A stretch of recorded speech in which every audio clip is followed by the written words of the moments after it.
talked about what Tim Armey's doing with the Iowa Wild. We had him on the podcast, gosh, probably been a couple months ago now. But you're right. He is a very development first guy and focusing on how can I get the best out of these players before we send them up to the big leagues and have them perform up there.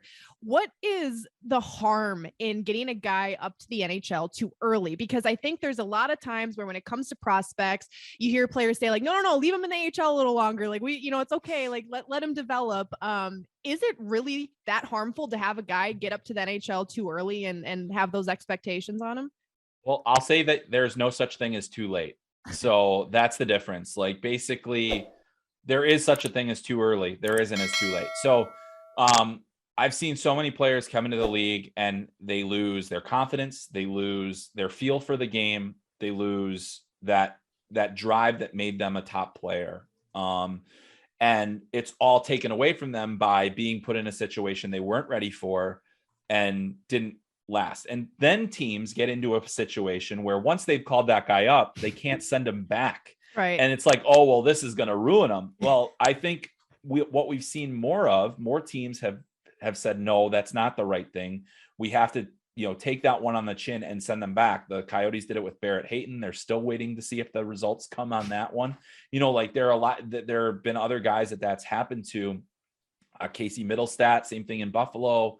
Those are prime examples of guys who were pushed far too early and I think have been set back because of that. And so the reason, like a lot of it is confidence and other things like that, but then, they didn't earn it. They didn't earn it at that point. And that is damaging too, because it doesn't just damage that player. It damages the people around them as well. The other players that are like, where's my opportunity? This guy just showed up. I've been, busting my butt for, all year. And this is what happens. And, we see it all the time, but I do think that in general, the longer that you let a player stay at the level, let them master that level, then they're fine. But, there are other examples in the NHL right now, like Lucas Raymond, I was convinced was going back to Sweden this year.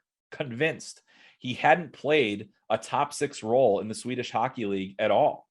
And guess what? He gets to the NHL and he's just so elite that you put him with elite players and he's just going to produce. And that is the other thing that can be a benefit.